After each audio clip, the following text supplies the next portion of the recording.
Students, कैसे हैं आप सब। आई होप आप सभी अच्छे होंगे। मैं आरती आप सभी का अपने परिवार फिजिक्स गुरु का हार्दिक स्वागत करती हूं, जहां पर हम पढ़ते हैं ग्रेजुएशन के लिए फिजिक्स और केमिस्ट्री। और आज की क्लास है बीएससी थर्ड ईयर के लिए, जिसमें हम पढ़ रहे हैं इनऑर्गेनिक केमिस्ट्री। और इनऑर्गेनिक केमिस्ट्री में ये हमारी यूनिट 2 चल रही है। यूनिट 2 में हम इसमें फर्स्ट पार्ट कर रहे हैं, कौन सा, मैग्नेटिक प्रॉपर्टीज। मैग्नेटिक प्रॉपर्टीज में हमने कल मैग्नेटिक प्रॉपर्टीज पढ़ी थी कॉम्प्लेक्स की, जिसमें हमने 5 चीजें पढ़ी थी। 5 क्या क्या थी, डायामैग्नेटिक, पैरामैग्नेटिक, और फिर पैरामैग्नेटिक के कुछ पार्ट्स पढ़े थे। कौन कौन से थे वो हमारे, फेरोमैग्नेटिक, एंटी फेरोमैग्नेटिक और फेरीमैग्नेटिक। आई होप आप सभी को वो क्लियर हो गए हो। तो आज हम इसमें स्टार्ट करेंगे हमारी परमेबिलिटी और ससेप्टिबिलिटी क्या होती है। परमेबिलिटी यानी कि मैग्नेटिक परमेबिलिटी और मैग्नेटिक ससेप्टिबिलिटी आज का हमारा इसमें टॉपिक है। तो स्टार्ट करते हैं हमारा टॉपिक। मैग्नेटिक परमेबिलिटी क्या होती है। अब मैग्नेटिक परमेबिलिटी हमारी चुंबकीय भेदन। परमेबिलिटी क्या होती है, भेदता, मतलब हमारा जो कोई भी हमने क्या लिया, हमने कोई भी सब्सटेंस ले लिया, इसमें हम किसकी बात कर रहे हैं, कॉम्प्लेक्स की बात कर रहे हैं। इस पूरी यूनिट में हम किसकी बात करते हैं, कॉम्प्लेक्स की बात करते हैं। देखो हमने क्या लिया, कोई कॉम्प्लेक्स लिया और उसको हमने मैग्नेटिक फील्ड के बीच में रख दिया। क्या, कहाँ रख दिया हमने इसको, मैग्नेटिक फील्ड के अंदर रख दिया।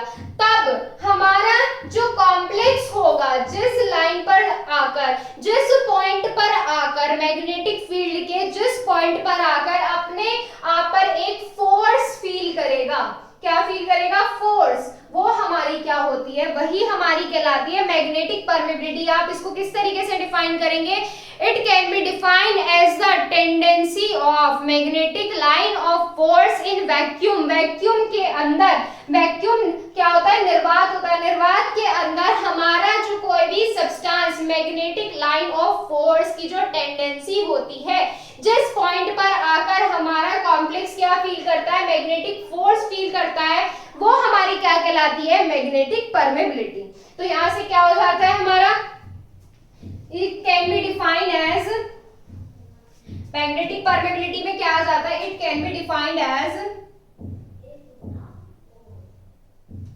It can be defined as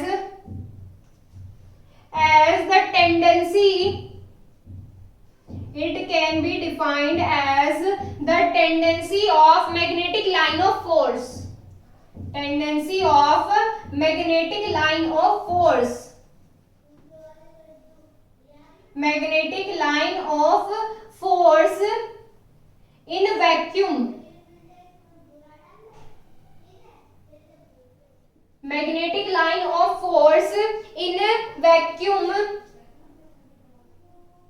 वो हमारी क्या होती है, वही हमारी होती है मैग्नेटिक परमेबिलिटी। मैग्नेटिक परमेबिलिटी समझ में आ गया क्या होता है, tendency of magnetic line of force in vacuum. अब इसमें बात करते हैं हम इसको किस तरीके से हम इसका फॉर्मूला लिखिए। फॉर्मूला भी तो होता है हमारा इसमें। देखो अगर हमारा क्या है, हमने क्या ले लिया, इसमें हमने दो मैग्नेटिक डाइपोल्स लिए, ये A ले लिया और ये हमने क्या लिया, B ले लिया। दो मैग्नेटिक डाइपोल्स जिनकी स्ट्रेंथ क्या ले ली, इसकी स्ट्रेंथ m1 है, इसकी स्ट्रेंथ m2 है। क्या है, इसकी स्ट्रेंथ m1 है, इसकी स्ट्रेंथ m2 है, और इनके बीच का डिस्टेंस क्या है, r। इनके बीच का डिस्टेंस क्या है, r है। तब मैग्नेटिक फोर्स, अब हमने क्या लिए, ये मैग्नेटिक डाइपोल्स लिए, क्या लिए, मैग्नेटिक डाइपोल्स लिए हैं ये हमने। तब फोर्स, मैग्नेटिक फोर्स, डाइपोल के बीच में लगने वाला, मैग्नेटिक डाइपोल के बीच में लगने वाला फोर्स इक्वल होगा m1 m2 upon m1 m2 upon r square into 1 upon mu. यहाँ पे क्या होता है बेटा, देखो ये इस तरीके से होता है, इस तरीके से दिया जाता है। हमारा फोर्स किसके इक्वल होता है, ये क्या है, हमारा मैग्नेटिक फोर्स है। ये मैग्नेटिक फोर्स किसके इक्वल होता है, हमारे डाइपोल की स्ट्रेंथ के प्रोडक्ट और बीच के डिस्टेंस की स्क्वायर के डायरेक्टली प्रोपोर्शनल होता है। जब हम प्रोपोर्शनल का साइन हटाते हैं तो हमारा क्या आता है, कोई भी कांस्टेंट आता है, और वो कांस्टेंट क्या मान लिया हमने, यहाँ पे म्यू मान लिया। क्या मान लिया, यहाँ से हमारा कांस्टेंट क्या आ गया, म्यू आ गया। तो ये हमारा फॉर्मूला इस तरीके से हो गया। अब ये म्यू क्या, एफ का आपको पता है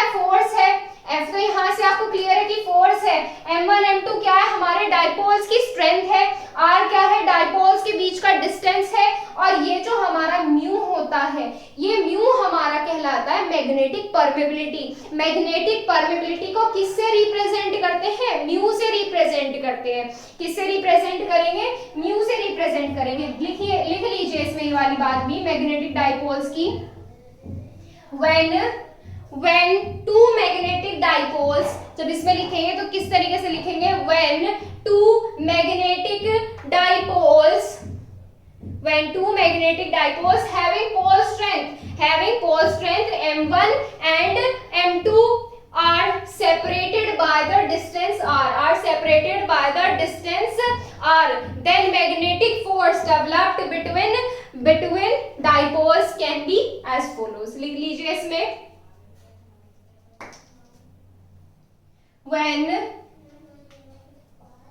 two magnetic dipoles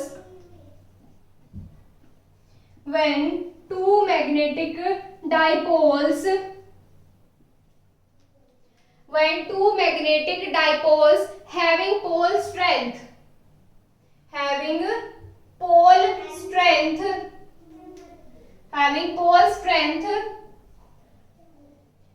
क्या दी हुई है? यहाँ से m1 और m2 दी हुई है। पोल स्ट्रेंथ क्या है? m1 and m2 are separated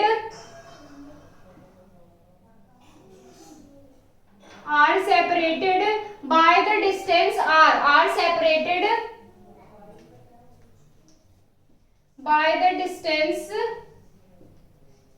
r, distance r से क्या हो रहे हैं? ये सेपरेट, मतलब बीच की दूरी क्या है इनकी? r है। Then magnetic force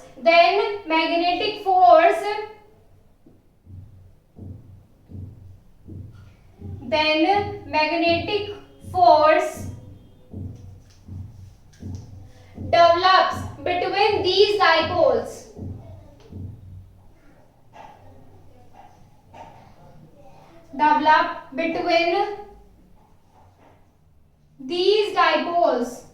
between these dipoles. Are as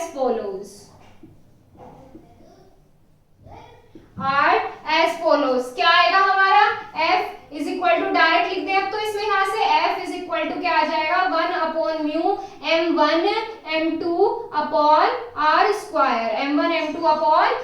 square, where mu क्या है यहाँ पर? म्यू है हमारा मैग्नेटिक परमेबिलिटी। म्यू क्या है यहाँ पे? हमारा मैग्नेटिक परमेबिलिटी,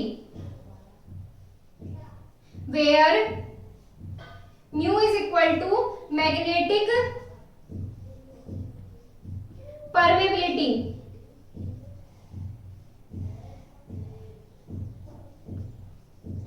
अब यहां से हमारा क्या डिपेंड करता है कि हमारा उस पे सब्सटेंस पे किस टाइप का फोर्स लग रहा है? पैरामैग्नेटिक लग रहा है या हमारा डायमैग्नेटिक फोर्स लग रहा है सब्सटेंस पर? ये डिपेंड करेगा हमारे म्यू की वैल्यू पर कि म्यू की वैल्यू किस तरीके की है। अगर हमारा म्यू क्या है? 1 है, तो अब कैसी होगी? लेस देन 1 है, ग्रेटर देन 1 है, तब कैसी होगी? इसमें पहले इसको नोट कीजिए, फिर हम फाइंड करेंगे इसमें आगे। देखो अब यहाँ से कि हमारे म्यू पर किस तरीके से डिपेंड करती है मैग्नेटिक लाइन ऑफ फोर्स। अब देखो, अगर हमारा म्यू क्या हो जाता है? म्यू क्या है हमारे यहाँ से? मैग्नेटिक परमेबिलिटी है। अगर हमारा म्यू क्या है? म्यू इक्वल्स टू 1 है। म्यू इक्वल्स टू 1 होता है वैक्यूम के लिए, फॉर वैक्यूम, इस तरीके से लिखेंगे इसमें, फॉर वैक्यूम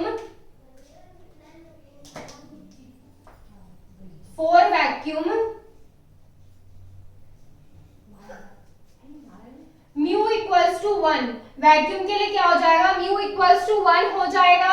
और हमारे डायामैग्नेटिक के लिए, for diamagnetic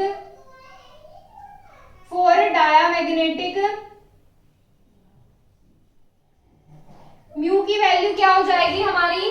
mu less than 1 हो जाएगा। क्या हो जाएगा? म्यू लेस देन 1 हो जाएगा। एंड पैरामैग्नेटिक के लिए क्या होगा? फॉर पैरामैग्नेटिक सब्सटेंस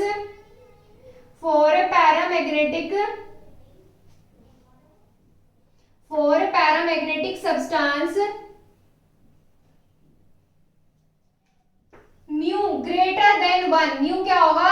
1 से बड़ा होगा। म्यू क्या होगा? 1 से बड़ा होगा। और 1 किसके लिए इक्वल होता है? म्यू अगर 1 आ जाए तो क्या होता है? इसका किसमें, वैक्यूम में। अगर हमारा म्यू की वैल्यू 1 से कम आ जाती है तो मतलब क्या है, हमारा डायमैग्नेटिक सब्सटेंस के लिए होता है वो। अगर पैरामैग्नेटिक सब्सटेंस हो तो हमारे म्यू की वैल्यू क्या होती है, हमारे म्यू की वैल्यू 1 से ज्यादा होती है। इसका मतलब क्या होता है, इसका मतलब ये होता है कि जो हमारी मैग्नेटिक लाइन ऑफ फोर्स है, जब हमारी मैग्नेटिक लाइन ऑफ फोर्स है पास होती है किसमें से, डायमैग्नेटिक सब्सटेंस में से, तब वो कम होती है। किससे कम होती है, हमारे वैक्यूम की कंपैरिजन में कम होती है। और ऐसी अगर हमारी मैग्नेटिक लाइन ऑफ फोर्स किसमें से पास होती है, पैरामैग्नेटिक सब्सटेंसेस में से पास होती है, तब वो हमारी वैक्यूम की कंपैरिजन में ज्यादा होती है। तब मैग्नेटिक लाइन ऑफ फोर्स क्या होती है, वैक्यूम की कंपैरिजन में ज्यादा होती है। इसका मतलब यही होता है।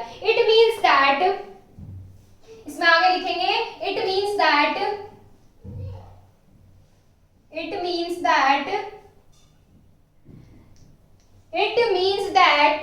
क्या है इसका, मैग्नेटिक लाइन ऑफ फोर्स की, मैग्नेटिक लाइन ऑफ फोर्स क्या होती है, pass through, magnetic line of force will pass through diamagnetic substance, magnetic line of force pass, magnetic line of force pass through किसमें से पास करेंगे, पहले हम डायमैग्नेटिक सब्सटेंस के लिए देख लेते हैं। Diamagnetic substance pass through diamagnetic substance,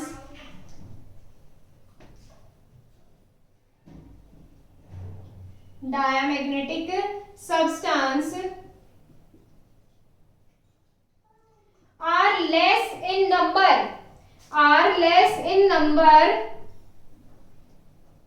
less in number in compare to vacuum,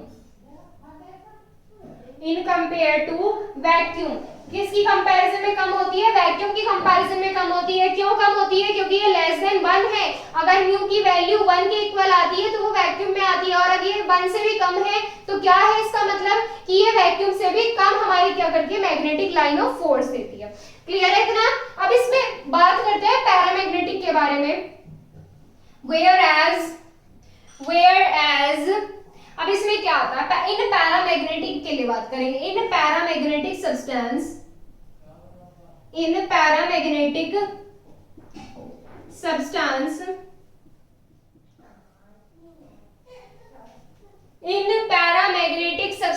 the magnetic line, the number of magnetic line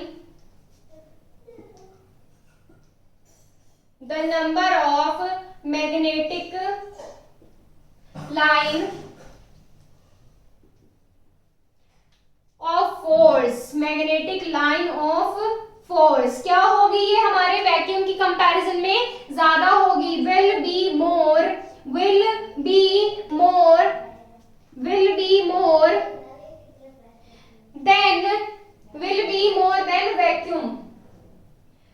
more than vacuum, या will be more in compare to vacuum,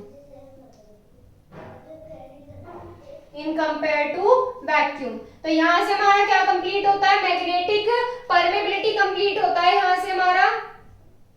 अब इसमें आगे देखेंगे magnetic susceptibility क्या होती है। Magnetic susceptibility क्या होती है, पहले इसको नोट कीजिए आप। देखो इसमें आगे मैग्नेटिक ससेप्टिबिलिटी क्या होती है। मैग्नेटिक ससेप्टिबिलिटी का मतलब हमारा ये होता है कि किसी भी सब्सटेंस में मैग्नेटिज्म डेवलप करना ही हमारा मैग्नेटिक ससेप्टिबिलिटी कहलाता है।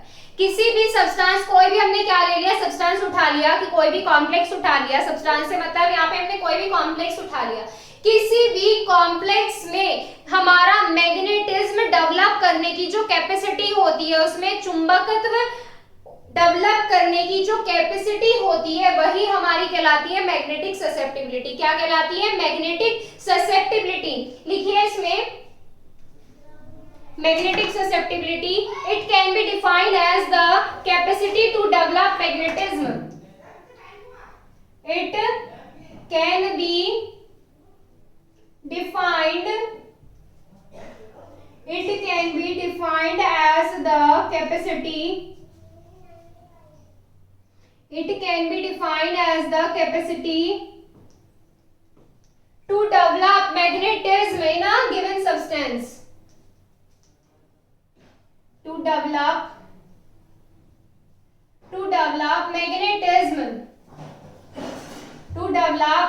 magnetism, in a given substance,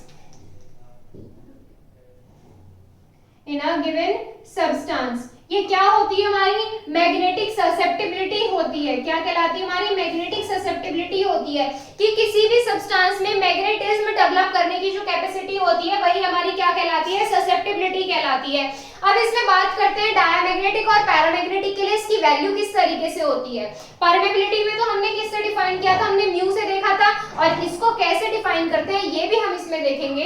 it can be represented by, it can be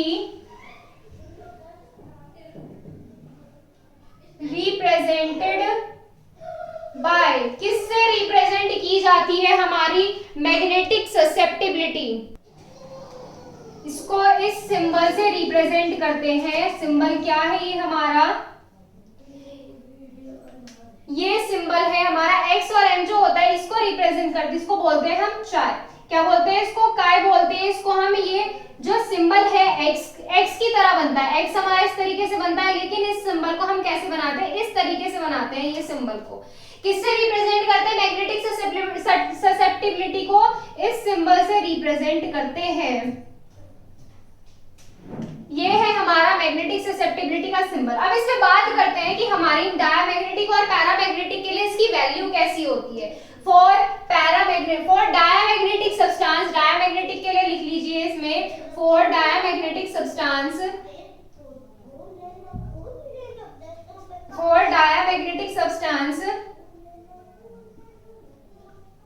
इसकी वैल्यू कैसी होती है, डायमैग्नेटिक सब्सटेंस के लिए इट हैज नेगेटिव वैल्यू। कैसी होती है, इट हैज नेगेटिव वैल्यू। और हमारे पैरामैग्नेटिक सब्सटेंस के लिए इसकी वैल्यू क्या होती है, फॉर पैरामैग्नेटिक सब्सटेंस,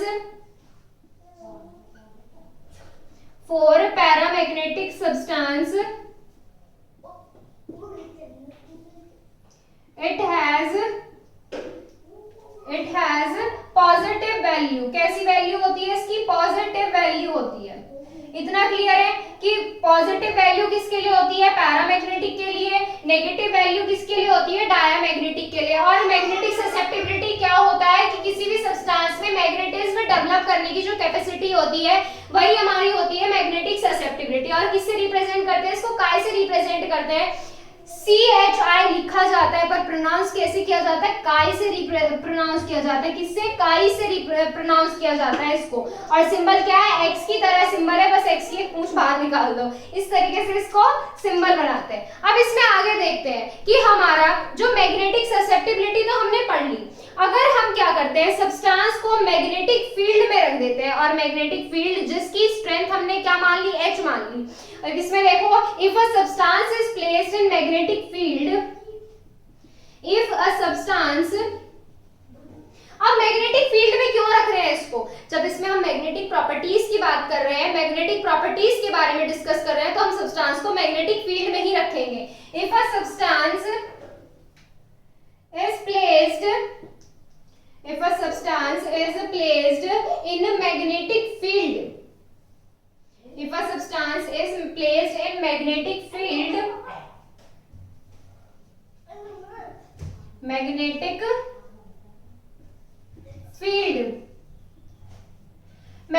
field में जब इसको रखते हैं जिसकी स्ट्रेंथ कैसी हो, हैविंग स्ट्रेंथ, स्ट्रेंथ को क्या बताएंगे हम, हैविंग स्ट्रेंथ ऑफ H। किसी से भी रिप्रेजेंट कर लीजिए, having strength of H। H क्या दे दी हमने, उसकी स्ट्रेंथ दे दी। तब जो मैग्नेटिक फ्लक्स डेवलप होता है, क्या डेवलप होता है, जब मैग्नेटिक फील्ड में रख रहे हैं तो इसमें मैग्नेटिक फ्लक्स भी डेवलप होगा। Then magnetic flux developed in it, then magnetic flux, magnetic flux को किससे रिप्रेजेंट करते हैं हम, बी से, देन मैग्नेटिक फ्लक्स बी